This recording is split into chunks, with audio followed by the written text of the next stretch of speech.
Hello everyone and welcome to my channel, and today I'll be reading a multi-character expositor by me. So let's get into it.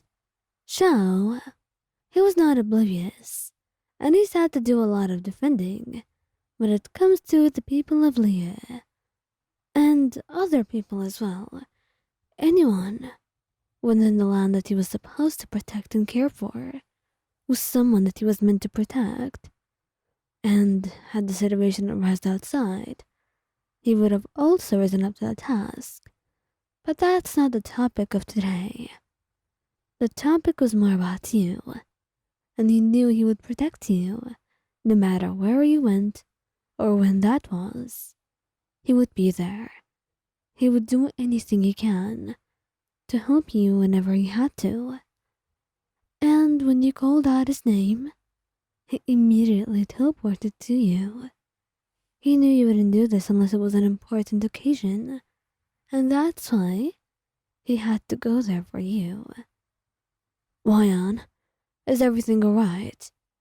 He asked, before you could actually realize what was going on.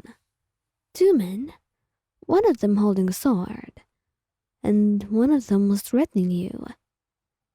And then they turned to stare at him, completely weirded out by the situation right now.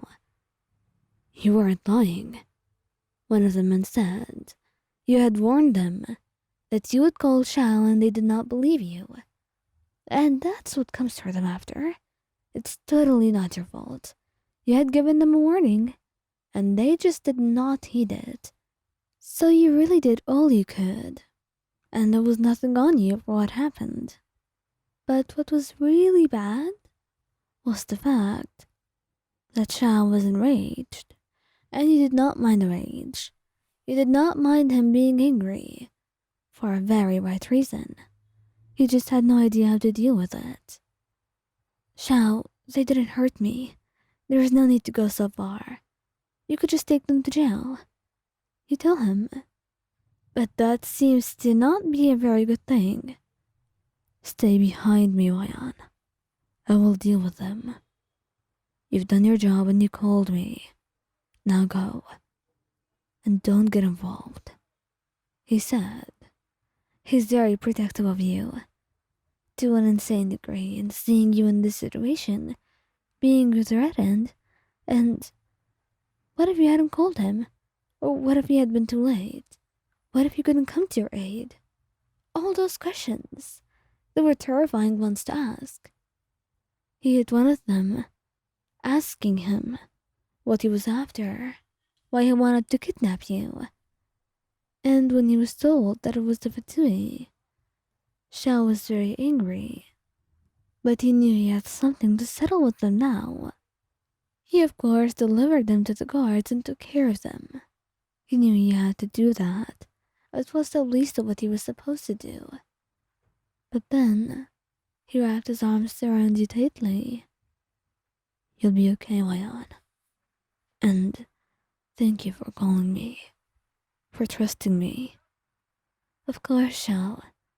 I'd always trust you, and I promise I wasn't really scared. I knew you'd come. I always believed that you would, and here you are. So I'm not really thinking that there's anything to be scared of. Not when you're here protecting me. And you have no idea just how much this warms his heart. Lyney?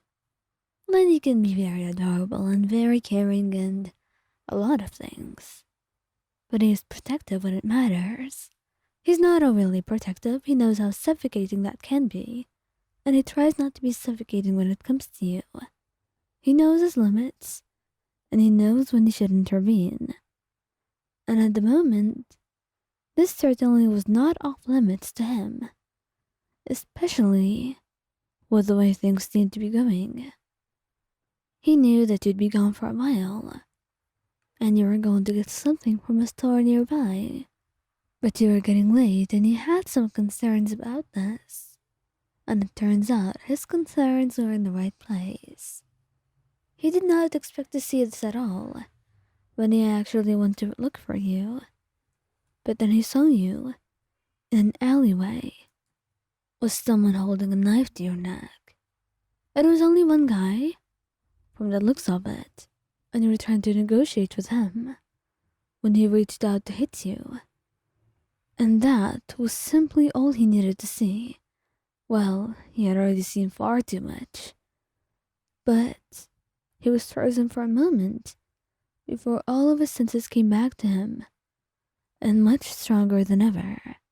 Adrenaline running through his body and blood as he stormed over to you. And he let the fire up in his hand as he looked at the man. "You've got 3 seconds to run. I'll start counting. 1, 3, he said, skipping the 2 entirely and just going for a punch. And you could only watch. And though the guy had tried to retaliate, Lyney was surprisingly strong and good at this. You had many questions about how he was so good at using his powers when he seemed to be the least likely person to fight. And he knew it was something that the two of you would need to talk about. But at the moment, you were beyond relieved. He had come for you. He had seen you at the right time.